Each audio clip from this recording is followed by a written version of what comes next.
Now, this is another, the second condition or the second concept that he's trying to actually put in this kind of sample of a legal English document called Last Will and Testament of George Herman Ruth.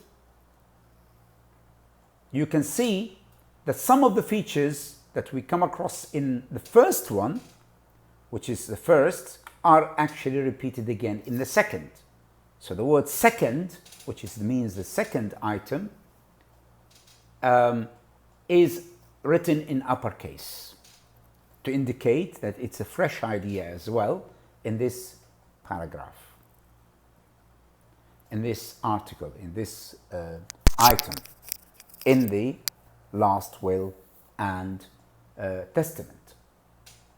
He says, second, and I'm going to tell you what it is, I give and bequeath to my wife. Again, you can see the pronoun I, the first party, and my wife, the second party. It looks like I give and bequeath. You can see two verbs. Both of them are to give, but bequeath is a Middle English, an archaism. Archaism is an old word used now. Now, why do we have bequeath? Because it used to be from Latin, and they give more respect if you're writing in classical or in the English that is based on Shakespearean time, for example, or the one that is of French or Latin origin. It makes the document more formal. And two statements by this person, I give and bequeath to my wife. I'm going to give, offer her. He didn't say offer and give, because the word offer in legal documents, it has a different meaning. This offer and accept. When you put forward an offer and somebody accepts, as in the case of marriage, or in the case of putting a bid to buy a property. You offer and then they accept or reject. So bequeath is an Old English, or Middle English rather, and why is it in here? It is to indicate that this is an informal document as well.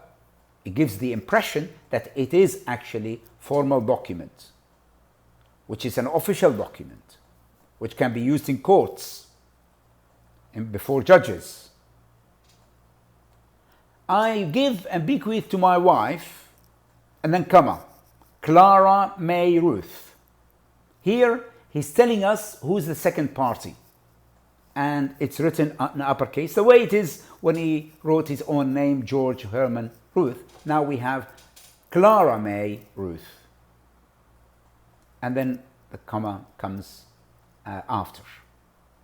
So now he's finished with the name of his wife being the second party, being the second side.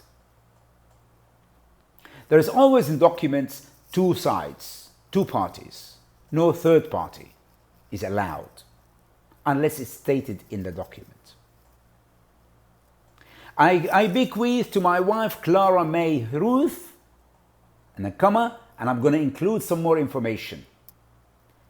If she shall survive me, that means if she stays alive after me, but if she's dead before me, then I can't offer her, because she will be, if she dies before me. If she shall survive me, if here means in the case of her surviving and staying after me, after I die. If she shall survive me, that is in the case, because if does not mean either. It's not conditional in the sense of if something happens, there will be something else. No, this is if she is living after me, when she survives after me, then I give her and bequeath her What do I do that? This is just another insert into the sentence. And you can see that this sentence ends only one sentence. Look at how many lines. Only one sentence. Very complex sentence, very long sentence. So, bequeath to my wife, Clara Ruth May Ruth, if she shall survive me, if she lives after me, all my household. Now he's going to count what he's going to actually give to his wife. All these, and try to include as many items as possible. Look at this. All my household furniture, automobiles with appurtenances thereto.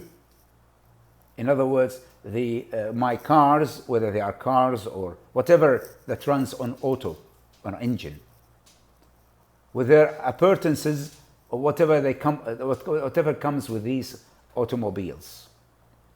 Thereto in other documents.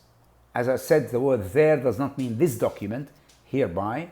It is thereto, means that are related to these automobiles. Any documents. Not this document, which is the will and the last will and testament.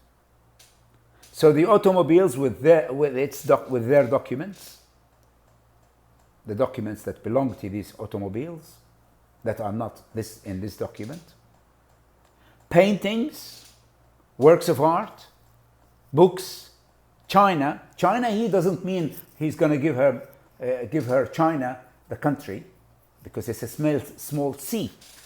China here, it means only ceramics or little miniature or little pieces of china, means plates and made of porcelain items, all of these little decorative pieces that are made of what the dishes and plates and cups are made of, china. Glassware, anything that is made of glass that you put on as a decoration, ornaments. Silverware, again ornaments that are made of silver.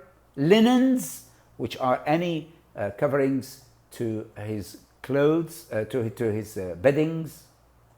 Household furnishings, furnishings like curtains and carpets, and equipments of any kind. Clothing, jewelry, articles of personal wear and adornment.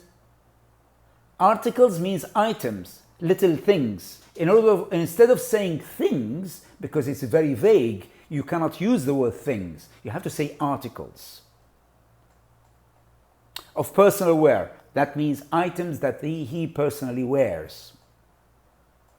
And any jewelry he's got. Adornments, any decorations. Personal effects, also things that gives to the person some effect. Any of that. Now there is an exception, and he has calculated all of them. There is an exception. If you remember, in the previous ones, we have looked at the word but. Okay? But mindful of the uncertainty of life. So there is an exception. Here there is another exception. Excepting, however, that means we are excluding from the items that I give to my wife, I'm going to exclude souvenirs, mementos, pictures, scrapbooks, manuscripts, letters, athletic equipment. Equipment is singular, but it means plural in English. It's a collective noun. You don't pluralize it. Athletic equipment, like the gym weights and stuff. And other personal property. Property here does not mean a house. Property means belongings that are of personal nature. Because sometimes property can mean a house or a building or a land. But here, personal property, it means something that is on him, that he owns, belongings that he owns, and they are pertaining to baseball. And they are pertaining to baseball. In other words, the property that are related to the sport of baseball. So anything to do with baseball of personal property, perhaps it's related to the clothes or whatever to do with baseball, they are excluded as well. Now, notice this about the commas. They are included at the very beginning to tell the name of Clara May Ruth. And there is another comma, if she shall survive me. These are sort of like including extra information. And then he puts another comma, meaning now I'm going to carry on, tell you what I'm going to offer. And then he starts putting commas to enumerate. My household furniture, automobiles with their furnaces, appurtenances, here to paintings, works of art, books, china, glassware, silverware, linens, householdings, furnishing and equipment of any kind. You see, from the word household furnishings and equipment of any kind, all of it is together. And then he puts a comma afterwards. And it's still not finished. In other words, from the word household furnishings and equipment of any kind that are related to the household. So the adjective is household furnishings and household equipment of any kind. This is one unit. And then comma, and it carries on enumerating, telling you that to include as well clothing, jewelry, articles of personal wear and adornment and personal effects. So all of this together, adornment and personal effects. And then he goes, except however. And then he also enumerates souvenirs, mementos, pictures with all commas everywhere except for the very last and other personal property pertaining to baseball. Of course, the word pertaining to baseball means he's qualifying what property is, relating to what. So that is pertaining to baseball, it is related to personal property. And athletic equipment and personal property, both of them that are pertaining to baseball. And then full stop. You can see that this document, this particular item, the new concept here, is quite long. Long sentence, very complex, yet it's very clear. He's trying to include everything so that nobody can actually doubt what are the things that he's including to give his wife, and what are the items that he doesn't want his wife to inherit from him.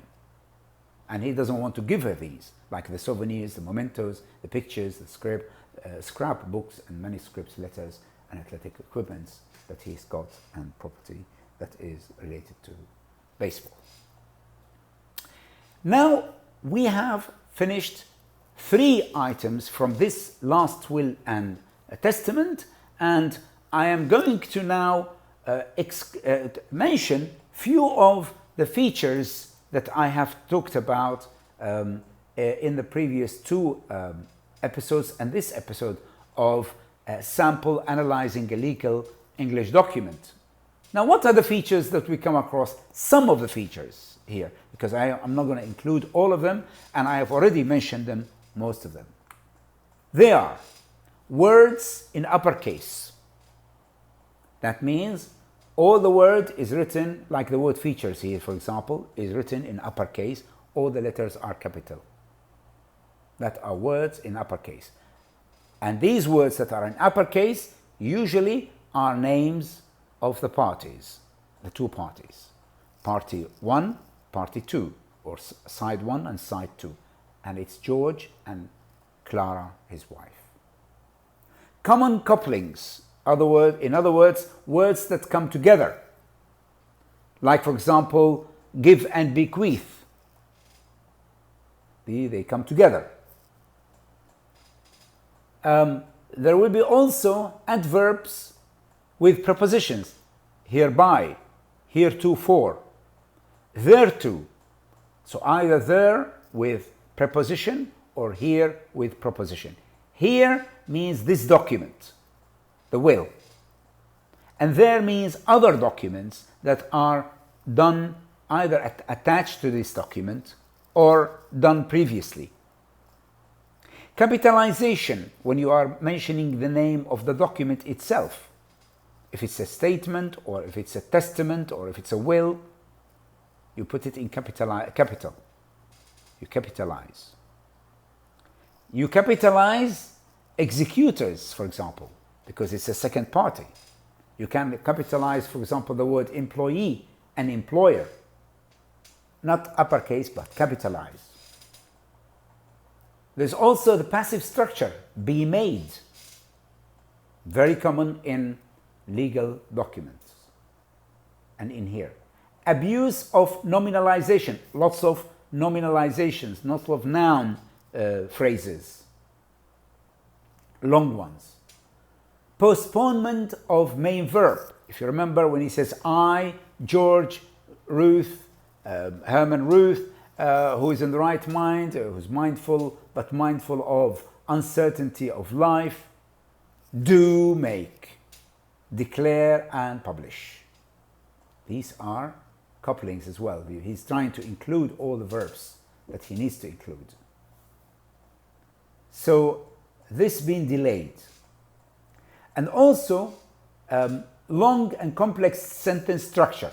And also one sentence will be very, very long, and this sentence has got one full stop at the end, and the commas and the punctuations are limited, except when they are expressing a certain idea or a certain concept. Like, for example, I am enumerating, or I'm going to tell you the name, or I'm going to add and explain to you if I am in the right mind, being of the right mind, and right and sound mind, meaning healthy and mature. So these are the punctuations which are very meaningful, and they are very scarce. Every punctuation has got a meaning. We also have noticed that each new concept, I haven't written this down, each new concept is written in one paragraph, separate to the one before. And we've done 3 of them, and we have done them all, and we have explained in each one of them one single concept.